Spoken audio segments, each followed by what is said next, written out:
Halo. Ya, halo Bu, selamat sore Bu Mingse. Ya. Apakah kira-kira Ibu mengerti tujuan kita, kenapa kita harus tahu ini dan tujuan kita kan menenangkan dia untuk kegiatan-kegiatan fungsional yang harus dilalui anak. Ya, Atau ini waktu terapi juga bisa, Bu? iya Bu, memang untuk kebetulan kan anak saya karena pandemi ini lagi Terapi di off rumah. sekolahnya Bu, iya. Lagi off sekolahnya tapi tetap terapi. Nah, memang Heeh. saya udah sampaikan Bu, memang kemarin waktu kita bahas tentang sensori vestibular juga kan anak saya juga masuk ke hiposensitif Bu. Hmm. Nah, jadi memang saya udah jelasin sih Bu ke terapisnya. Jadi kalau memang per berapa menit ya udah agak overload, jadi menimbulkan yang dia agak gelisah, worry, terus nangis. Saya udah bilang ke terapisnya supaya diberikan sedikit playtime aja Bu.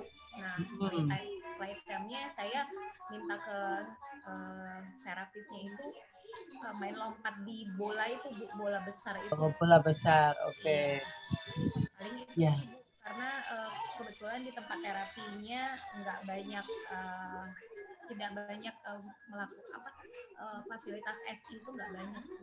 Nah, jadi kalau Ibu mungkin kadang-kadang ya itu banyak fasilitas SI yang di tempat bermainnya akan membantu, tapi Ibu akan lihat beberapa banyak aktivitas yang bisa membantu. Saya memang kalau ada orang tua di sini yang mau nanti saya berikan listnya aktivitas yang bisa dilakukan di dalam kelas, aktivitas yang bisa dilakukan di luar kelas. Tolong memberikan WA, nomor WA atau email ya. Jadi saya tahu, saya kalau sudah merangkum semuanya saya kasih satu-satu bagi yang memerlukan. Oke. Tapi Bu Ivon, saya boleh tahu setelah melakukan break time seperti itu atau free time seperti itu, apakah membantu anak untuk keep fokus gitu? Ya, betul Bu. Jadi saya udah lihat karena kebetulan waktu dia terapi saya kan tetap memantau ya Bu di ruang tunggu. Jadi setelah dilakukan seperti itu, putri saya Dian lebih semangat, kembali excited Bu untuk melakukan tugas-tugas lainnya waktu jam terapi gitu Bu. Jadi nggak worry lagi gitu sih Bu. Ya, ya. Oke Bu, dengan begini mungkin untuk orang tua yang lain membuat support untuk orang lain mencoba. Karena kita kan bayar terapi udah mahal-mahal ya. Kalau kebanyakan terus anak kita telos ke sana kemari kan waktunya juga hilang. Nah, padahal untuk terapi one on one itu kan mahal ya. Nah, ini dari Bu Ivon ini bisa membuat mungkin orang tua yang lain benar-benar mau melakukan hal ini gitu. Oke, terima kasih Bu Ivon, gitu aja ya. Ya Bu, terima kasih ya Bu Mimife. Mohon di-share listnya ya Bu, makasih. Iya, iya. Tolong nanti bisa chat ke Bu mana ya, ke hostnya ya, supaya saya tahu semua siapa yang mau kembali pada waktu mungkin minggu depan, Kamis atau Jumat saya share. Oke, Terima kasih ya Bu. Ma Bu Ivon. Dari Bu Rosnawati Deski, anak saya Andra 17 tahun tidur harus pakai selimut, senang dipeluk, tapi otot-ototnya sangat lemah. Kalau berdiri gak bisa tegak, seperti Mr. Bean berdiri. Kaku dalam berjalan duduk model W. Gini Bu, anak ibu kalau tidur harus pakai selimut. Selimutnya itu tebal atau tipis Bu? Nah, kalau senang dipeluk, ini memang dia hipo. Jadi kalau dengan senang pakai selimut, dia senang dipeluk, tapi otot-ototnya sangat kaku dalam berjalan, itu duduk model W, mestinya dia itu hipo. Kalau kaku dalam berjalan, saya tanya Bu, dia kegiatannya apa aja toh Bu? Otot-ototnya lemah, kegiatannya setiap hari apa ya Bu? Bu Rosnawati. Ibu, Bu Rosnawati Deski bisa menjawab pertanyaan saya karena saya kurang, ya, kalau saya lihat ini anak Ibu cenderung ke hipo. Jadi dia tapi hipo yang pasif. Jadi kan pasif itu tadi itu kan progressive hipo. Halo, Ya, Ibu. halo, Ya, halo. halo, iya. Ibu, saya pengen tahu anak Ibu kegiatan sehari-harinya apa? Dia kan udah umur 17 tahun kan? Iya. Kegiatan sehari-hari anak Ibu apa ya? Dia lebih senang nonton TV di rumah ya setelah pulang sekolah, kemudian menulis-nulis sesuatu ya di bukunya ada buku khusus, eh, kemudian bermain HP gitu. Oke, Bu. Jadi, Itu aja, Bu. iya. Jadi gini, saya mau sharing. Anak saya yang special need itu, Bu, umur 28 tahun. Jadi terkait, ya, saya mau sharing sama Ibu dan mungkin orang tua yang lain juga bisa jadi acuan ya. Kalau kita itu gini, saya dari anak saya kecil, saya sudah berpikir bahwa aktivitas anak saya harus terbagi menjadi 3. Satu, aktivitas yang di atas meja, yang mestinya senang sekali kita lakukan pada anak-anak kita. Di terapi, di sekolah itu sudah di atas meja, kebanyakan ya. Tapi kita juga harus punya aktivitas untuk keluar dari meja, yang gerakan fisik. Ini harus sesuai dengan umurnya. Kalau umur 17 tahun, anak ini cuma diajak jalan-jalan, atau apa, itu kurang. Anak 17 tahun harus lari. Ya, itu. Terus yang ketiga, kalau anak saya terlalu banyak aktivitas yang akademis dan aktivitas fisik, anak ini akan cenderung jadi kasar. Maka dari itu saya tambahkan aktivitas ketiga, aktivitas yang meliputi kegiatan seni, ya, motorik halus. Tadi kan kalau olahraga motorik kasar, kalau akademis cenderung kita memang menggunakan motorik halus. Cuman tidak ada seninya. Jadi saya kalau yang ketiga ini saya cenderung saya mengenalkan beberapa instrumen musik ke dia. Memang saya mengenalkannya itu dari umur 8 tahun. Orang-orang bilang, masa bisa? Nggak usah orang lain ya. Ini bapaknya aja bilang, ini dimasukin sekolah les piano itu masa bisa toh? Anakmu masa bisa toh? Dileskan kegiatan vokal, masa bisa toh? Nah itu memang kalau dilihat bisanya anak kita yang spesial ini memang tidak secepat kalau dibandingkan anak-anak yang pada umumnya.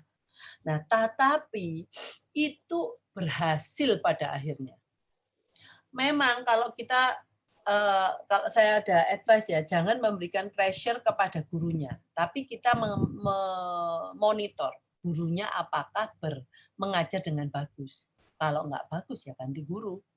Misalnya gini, memang kita menitipkan anak kita yang spesial ini ke orang. Biasanya orang itu bilang, nah udah spesial ya memanglah pasti sulit diajar. Ya memang anak kita spesial, kita membayar juga spesial. Kita biasanya dicas kan lebih mahal loh. Di sekolah bayar lebih mahal, di les musik juga lebih mahal, double bayarnya. Nah, karena double bayar itu, saya juga pengen, enggak apa-apa, anak saya, katamu, semua orang menyaksikan anak kita apakah bisa nanti ada akhirnya. Ya coba, pada akhirnya kita yang bisa membuktikan anak ini akan bisa atau tidak. Dengan cara, ya teruskan, lakukan kegiatan yang mestinya menurut saya dia harus bisa. Atau menurut saya itu ya itu akan jadi seperti piano ya. Menurut saya itu hand and eye coordination. Dengan coordination hand-nya itu motorik halus. Dan dia juga ada memori di sana yang di-challenge. Nah, oke, kita udah bayar mahal. Dengan bayar mahal, saya juga akan mau cari guru yang bagus. Sudah mahal loh bayarnya. Ya cari guru yang bagus, tetapi saya tidak akan komplain setiap bulan. Saya biasanya memberikan evaluasi itu setiap 6 bulan.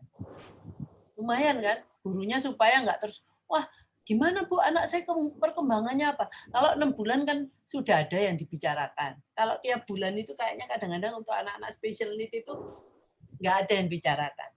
Nah, jadi untuk kembali ke kasus Ibu Rosna, anak dari Andra, anak Andra, Ibu tolong kasih kegiatan fisik, karena anak Ibu itu sebenarnya suka senang dipeluk, ya toh. Berarti dia kalau dipeluk itu Ibu memeluknya dengan keras atau cuma ringan-ringan aja? Halo, ya. Kalau memeluk Andra, memeluknya dia sukanya di pressure dengan pelukan, atau dia kepinginnya cuma pelukan dengan yang enteng, yang ringan-ringan gitu? Biasa aja gitu, Bu. Jadi dia duduk di samping, gelendot, udah saya peluk gitu. Oh, coba Ibu coba ya. Dia kalau dipeluk agak diberikan pressure, apakah anak lebih suka atau enggak? Gitu. Kalau dengan selimut itu bisa tactile, bisa proprio. Jadi kalau mamanya tactile itu dia kadang-kadang sukanya itu bantal atau guling yang dibuat selimutnya dia. Iya, dia suka peluk bantal, Bu. Oh, terus suka peluk bantal ya. Nah, ini Iya. kalau saya lihat anak Ibu itu proprioseptif yang pasif. Jadi Ibu kan tadi kita sudah ngomong proprioseptif yang pasif ya, Bu. Iya. Ibu lakukan hal-hal ini, bukan pola pencari sensasi, yang ini, Bu. Ini pola registrasi yang rendah. Seperti contohnya ini, Bu. Nah, ini pola registrasi yang rendah. Lihat, dia cenderung bersandar kan? Ya enggak. Oh iya. Ini Ibu coba pakai cara ini. Ini Bu. Sebentar. Nah, strategi ini. Jadi anak ini hipo. Cuman sekarang ini karena mungkin Ibu kurang memberikan, kalau waktu kecilnya, ini kan 17 tahun ya Bu ya. Waktu kecilnya apakah anak ini lebih aktif, Bu? Nggak cuman kegiatan seperti yang Ibu katakan tadi, dia main HP, nulis. Sebelum itu apakah dia itu sebelum 17, waktu dia kecil, apakah dia lebih aktif, Bu? Iya, kalau waktu masih kecil dia cenderung hiperaktif. Nah, ya, kalau memang semakin besar itu hiperaktifnya itu cenderung memang berkurang. Nah, cuma ini masalah postur ini, Bu, karena dia kalau berdiri kan nggak bagus kan, Bu. Iya betul. Itu Ibu harus berikan inputan di sendi-sendinya supaya dia body awareness-nya terbentuk. Body awareness itu kesadaran tubuhnya gitu loh, Bu. Nah, itu akan membantu postur tubuhnya yang bagus. Supaya Ibu kalau bilang gini, ayo kamu coba tegakkan dadanya dibuka yang lapang. Nah, dia nggak merasa dadanya di mana kan ya bingung dia. Iya. Nah, jadi Ibu coba strategi Ibu kalau udah besar ya berikan tekanan. Mungkin kalau saya bilang Ibu berikan gerakan-gerakan olahraga yang gampang. Karena gerakan olahraga itu dia pasti suka mestinya, Bu. Mungkin nggak punya kesempatan. Ibu berikan kesempatan dia untuk banyak melakukan kegiatan dengan fisiknya. Nah, itu dia mestinya suka. Kalau dia nggak suka, Ibu nanti kontak saya, dia mestinya hiper. Tapi kayak aku lihat ini anaknya